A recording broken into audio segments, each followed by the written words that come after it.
தனித்தனி புள்ளிகளாய் இருந்த நம்மை அழகான குழந்தைகளாய் மாற்றிய நம் நிர்வாக குழுவினர் சிட்டுக்குருவிகளாய் சீரழித்து வண்ண மயில்களாய் நடனமாடிய PMA பள்ளி மாணவர்களுக்கு என் மனமார்ந்த நன்றி.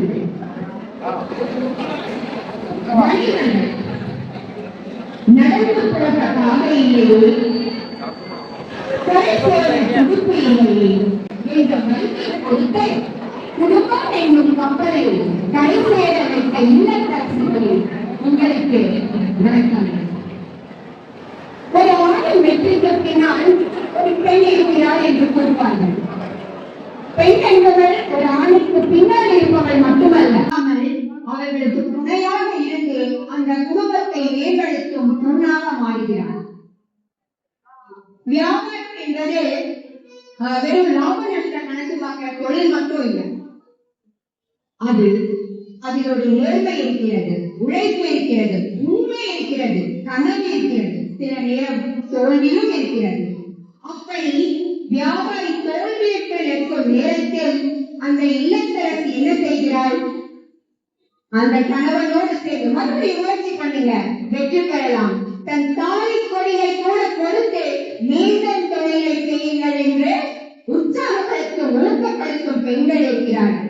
தமிழ் ஒரு பொன்மொழி இருக்கு, ஊக்கப்படுத்துபவர்களை ஊக்குவித்தால் விற்பவர் கூட பின்னாலே தேக்கு வைப்பார்.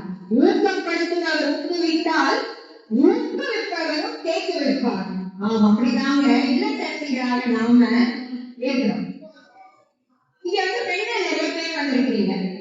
நான் இங்க பேசுறத விட அங்க வந்து நீங்க பேசினா நல்லா இருக்கும்னு நினைக்கிறேன். ஏன்னா உங்களை வந்து நான் பேசுறோம்னு நினைக்கிறேன். இங்க எத்தனை பேர் கடைகள்ல வியாபாரம் பண்றீங்க? கைக்குள்ள பார்க்கலாம். நிறைய பேரை பார்க்க முடியும். இவங்களுக்கு நம்ம ஒரு கருத்தை கை கட்டி கொடுக்கலாமா? நல்லா வருமானம் வந்து நல்லா உழைக்கணும். நீங்க காலையில் அண்ணாச்சி 4 மணிக்கு மார்க்கெட் போறாங்கன்னு இந்த பெண் சொல்லுவாங்க. அண்ணாச்சி கூட லேட்டா தருவாங்க. அண்ணாச்சி வந்துருவாங்க. 6 மணிக்கு கடையை திறந்து அண்ணாச்சி வடவரைக்கு வியாபாரம் பார்த்துட்டு வீட்டுக்கு போய் மறுபடியும் குழந்தைகளை பள்ளிகளுக்கு அனுப்பி வீட்டு வேலைகள் மறுபடியும் வருவாங்க. மதியம் நிறைய கடைகளை போய் பார்த்துருப்பீங்க. பெண்கள்லாம் இருப்பாங்க கடையில, ஆண்கள் இருக்க மாட்டாங்க. காரணம் என்ன? ஆண்கள் தூங்குவாங்க, ரெஸ்ட் எடுப்பாங்க. ஆனா இந்த பெண்கள் கடையில தான் இருப்பாங்க, வியாபாரம் பார்ப்பாங்க, முடிச்சுட்டு வீட்டுக்கு போவாங்க. குழந்தைங்களுக்கு மறுபடியும் அவங்க டியூஷன்ல கொண்டு விடுறது, படிப்புக்கு உதவி செய்யறது, இதெல்லாம் முடிச்சுட்டு மறுபடியும் ஒரு கருத்தை கைத்தறி கொடுத்துடலாமா? அதே மாதிரி சில பெண்கள் வந்து வியாபாரம் பார்க்க மாட்டாங்க, கை கொடுக்குறது. ஆனால் கணவன் வந்து கடையில வியாபாரம் பார்க்கணும்னா அந்த பெண்கள் என்ன பண்றாங்க? வீட்டு பொறுப்பு அத்தனையும் எடுத்துக்கிறாங்க.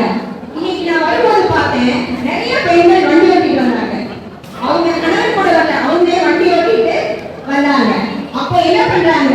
குடும்ப பொறுப்பு அத்தனையும் அவர்கள் ஏற்றுக்கொள்கிறார்கள்.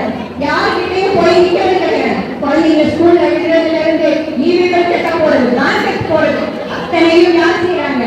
பெண்கள் செய்யறாங்க. அதனால அந்த ஆண்கள் என்ன தொழிலை வந்து நல்லபடியா நடத்தலாம். அப்ப அந்த மாதிரி பெண்கள், அதாவது குடும்ப பொறுப்பை தாங்கி வைப்பவர்களுக்கும் நம்ம ஒரு நல்ல கை கட்ட கொடுத்தலாமா? பக்கம் கேட்கலே, நல்ல ஜோர கை கட்டலாம். ஏன்னா பெண்கள் இருந்தா மட்டும்தான் குடும்பம் தலைக்க முடியும். அவர்கள் ஒரு தூணாக விளங்குபவர் பெண். இன்னொன்று சொல்லுவாங்க, இன்னைக்கு வளர்ந்து வர வர்த்தகங்கள் ஆன்லைன் வர்த்தகம் எங்கேயோ போயிடுச்சு. மளிகை கடைகளோ சிறு சிறு கடைகள் வந்து நடக்கிறது. அண்ணாச்சி நிறைய பேர் சொன்னாங்க, ரொம்ப கஷ்டம்தான். ஆனால் நான் வந்து இங்க வணிகர்களோட பிள்ளைகளோட நிறைய பேர் வந்திருக்காங்க. உங்ககிட்ட ஒன்னே சொல்ல, படிச்சு நல்ல வேலைக்கு நல்லா போங்க, நல்ல வேலைக்கு. ஆனால் உங்க குடும்ப தொழிலை நீங்க மறந்து விடக்கூடாது. என்ன இந்த காலேஜ் போயிட்டு வந்தாலும் கடையில போய் இந்த வியாபாரத்தை பழகுங்க. ஏன்னா ஐட்டா என்ன நம்ம அடிச்சு நேர்க்கிறோம், நம்ம தொழில் நம்ம விட்டு போகாது. நாங்கள் ஆசிரியர்களுக்கும் கூட வேலை இல்லாமல் போன நாட்கள் உண்டு. கொரோனா காலத்துல யார் நிறைய பேருக்கு வேலை, ஆனால் நமக்கு மட்டும்தான் வேலை வாய்ப்பு இருந்துச்சு, நமக்கு மட்டும்தான் வருமானம் இருந்து நம்மை நம்பி நிறைய பேர் இருந்தாங்க.